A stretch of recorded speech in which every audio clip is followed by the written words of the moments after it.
বন্ধুরা, বিকালবেলা আমার বাড়ির ছাদে আমি উঠলাম। এখন শীতকাল, একটু একটু রোদ পড়ছে ছাদের মধ্যে, হালকা হালকা গায়েও রোদ পড়ছে। আমি প্রতিদিনই বিকালে করে উঠি আমার ছাদের মধ্যে। কিছু ফল ও ফুলের গাছ লাগিয়েছি টবের মধ্যে, এগুলো দেখি, পানি দেই, চর্চা করি, ভালো লাগে।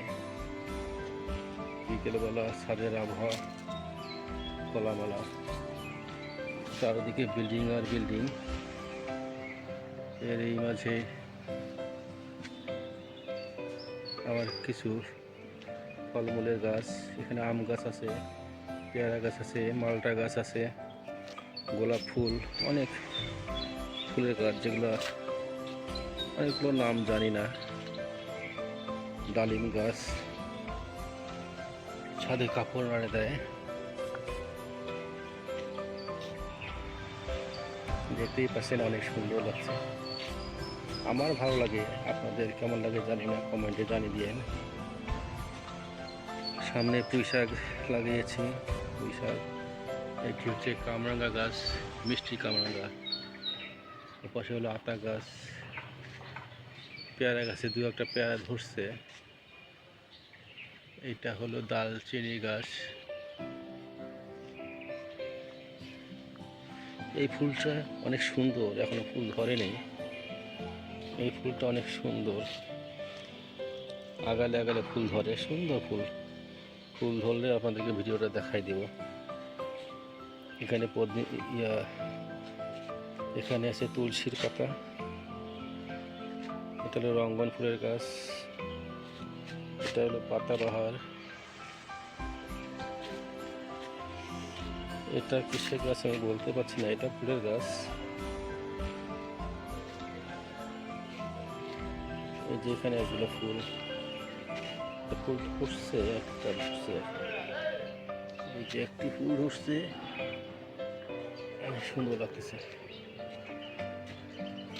একটি সামান্য একটি গোলাপ ফুটছে। এবার গোলাপ ফুল এখন ধরে নেই, আমি ছিলাম না, 1 মাস ঢাকায় ছিলাম বিধায় গাছগুলো প্রায় নষ্ট হয়ে গেছে।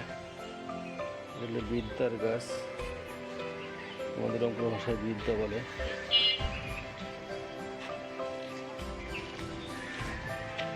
আমার বাসাটি একতলা,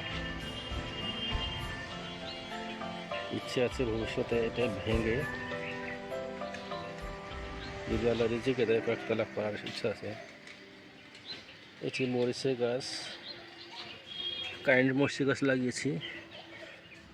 মধ্যে একটি আপেলের গাছ লাগিয়েছি। আপেলের চারাটা আমি নিজেই তৈরি করেছি, বীজ ফ্রিজের মধ্যে রেখে। একটু সিস্টেম আছে, আমি আবারও আপনাদেরকে দেখাই দিব কীভাবে আপেলের চারা তৈরি করে। একটু কষ্টসাধ্য, প্রায় 1 মাস সময় লাগে। আমার ছাদের এই গাছগুলো দেখছেন, টব কেটে কেটে বানিয়েছি, কতগুলো ঢালাই করা টব, কতগুলো ড্রাম, কতগুলো তেলের বোতল কেটে। করমচা গাছ আছে এখানে, এখানে ডালিম গাছ। আমার লেবু খুব প্রিয়, তাই লেবু গাছ, বেশ কয়েকটি লেবু গাছ এখানে আছে। একটি লেবু গাছ মরে গেছে।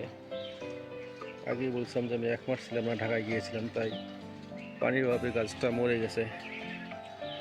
সেই গাছ হলো এইটি। বাসায় কেউ ছিল না।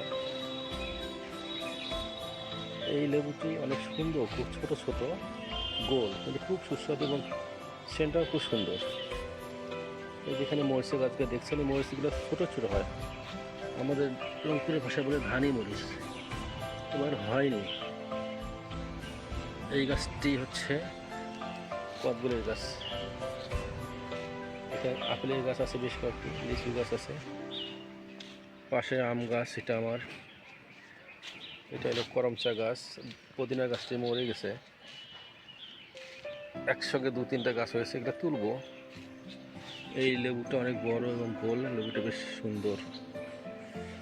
আমি ইন্ডিয়ায় গিয়েছিলাম, ইন্ডিয়ায় আমি আঙ্গুর খেয়েছিলাম বড় বড়, সেই আঙ্গুরের বীজ নিয়ে সেখানে লাগানোর পরে একটি গাছে শুরু হয়েছে, এটা এইটি দেখতে পাচ্ছেন।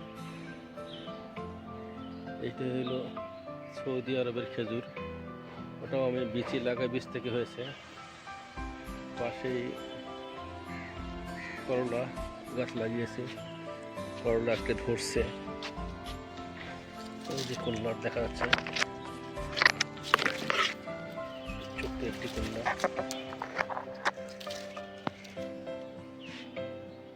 এইটা হলো আমার বাড়ির ছাদ, এখানেই থেকে পানি দেই। এই দেখেন এখানে পুঁই শাকের গাছ, লেবু গাছের উপরে উঠেছে, এই লেবুটাও সুন্দর ছিলাম না বিধায় লেবু গাছের পাতাগুলো ভরে গেছে, মরা মরা কুকুরন, ঠিক পানি দেওয়ার ফলে এখন টিকে গেছে। এটা হলো সজনে গাছ, আমি বীজ থেকে এই সজনে গাছটা করেছি, তবে হবে কিনা জানি না, কারণ এটা তো বড় হয়, দেখা যাক কী হয়। এইটা হচ্ছে ডালিম গাছ, বেদনা নয়, এটা ডালিম। বন্ধুরা, আপনারাও চেষ্টা করবেন, যদি আপনাদের ছাদ বাগান বা নিচে কোনো ফাঁকা জমি থাকে, এগুলোতে ফলমূলের গাছ লাগানোর চেষ্টা করবেন, চর্চা করবেন, অবসর সময় আপনারও ভালো লাগবে, বউ বাচ্চারাও ফলমূল খেতে পারবে টাটকা। আজ এখানে রাখছি, আসসালামু আলাইকুম, আমার পাশে থাকবেন।